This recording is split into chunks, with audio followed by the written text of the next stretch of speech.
ईश्वर सर्वभूतों में है, तो भी भले लोगों के संग में मेल मिलाप चलता है। मंदे लोगों के निकट रहते हुए फासला रखना चाहिए। बाग के भीतर भी नारायण है, इसीलिए बाग का आलिंगन नहीं चलता। यदि कहो बाग तो नारायण है, तो फिर क्यों भागूं? उसका उत्तर है, जो कहते हैं भाग जाओ, वे भी तो नारायण हैं। उनकी बात क्यों ना सुनो। एक कहानी सुनो। किसी एक वन में एक साधु रहते थे। उनके बहुत से शिष्य थे। उन्होंने एक दिन शिष्यों को उपदेश दिया कि सर्वभूतों में नारायण है। यही जानकर सबको नमस्कार करोगे। एक दिन एक शिष्य होम के लिए लकड़ी लेने वन में गया। तब एक शोर होने लगा, जो कोई कहीं भी है भागो, एक पागल हाथी आ रहा है। सब ही भाग गए, किंतु शिष्य नहीं भागा।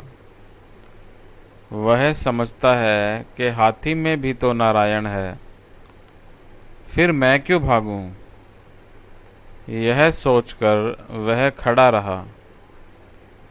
नमस्कार करके सत्व स्तुति करने लगा। उधर महावत चीत्कार करके कहता है, भागो भागो। वह शिष्य फिर भी नहीं हिला। अंत में वही हाथी सूंड से उठाकर उसको एक किनारे पटक कर चला गया। शिष्य शत विशत होकर बेहोश पड़ा रहा। यह संवाद पाकर गुरु और अन्य शिष्य उसे उठाकर आश्रम में ले आए और औषध देने लगे। कुछ देर पश्चात होश आने पर उससे किसी ने पूछा, हाथी आ रहा है, सुनकर भी तुम हटे क्यों नहीं? उसने उत्तर दिया, गुरुदेव ने जो मुझसे कह दिया था, नारायण ही मनुष्य है, जीव जंतु सब कुछ होकर रह रहे हैं। जब भी मैं हाथी नारायण आ रहे हैं देखकर वहाँ से हटा नहीं। गुरु ने तब कहा, बेटा हाँ, हाथी नारायण तो आ ही रहे थे निश्चय, यह सत्य है। किंतु बेटा, महावत नारायण ने तुम्हें मना किया था। यदि सब ही नारायण है, तब तो उसकी बात पर भी विश्वास क्यों नहीं किया? महावत नारायण की बात भी सुननी चाहिए। शास्त्र में है, आपो नारायण, जल नारायण, किंतु कोई जल तो ठाकुर सेवा में लगता है और फिर कोई जल कुल्ला हाथ मुंह धोने में, बर्तन मांजने में, कपड़े धोने में ही केवल चलता है, किंतु आहार या ठाकुर सेवा में नहीं चलता। उसी प्रकार साधु असाधु, भक्त अभक्त, सबके ही हृदय में नारायण है, किंतु असाधु अभक्त दुष्ट लोगों के साथ संग व्यवहार नहीं चलता, मेल मिलाप नहीं चलता। किसी के साथ केवल मुख का आलाप पर्यंत ही चलता है और किसी के संग वह भी नहीं चलता। वैसे लोगों से कुछ अंतर पर ही रहना चाहिए। हरि ओम तत्सत। एक जन भक्त, महाशय, दुष्ट व्यक्ति यदि अनिष्ट करने आता है अथवा अनिष्ट करता है, तो फिर क्या चुप रहना उचित है? श्री रामकृष्ण।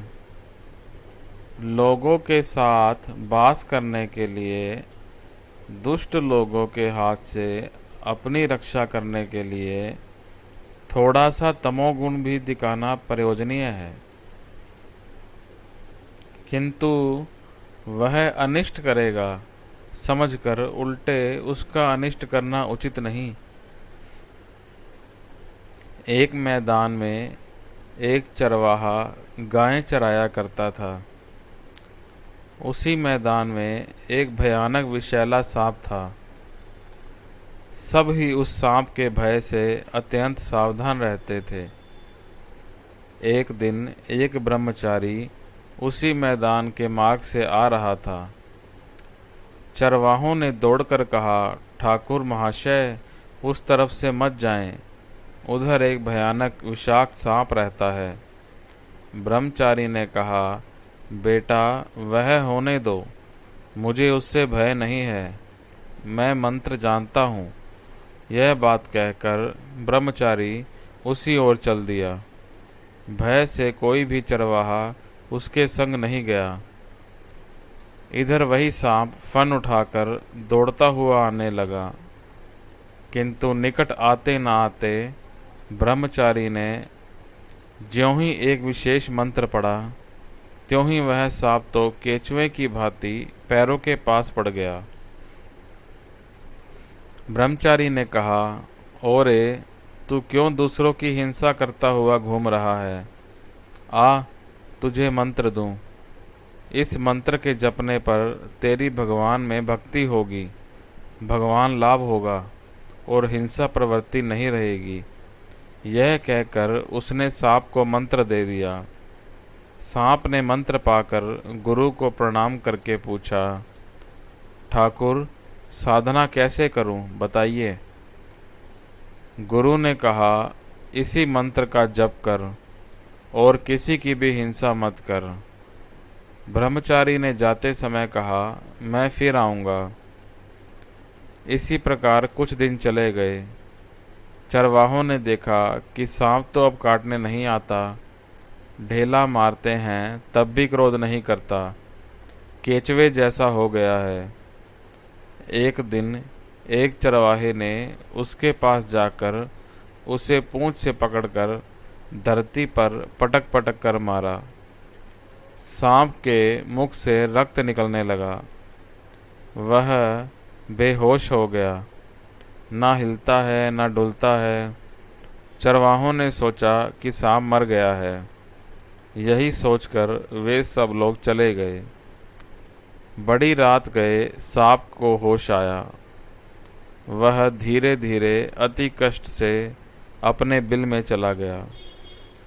शरीर चूर चूर हो गया था, हिलने की शक्ति नहीं रही।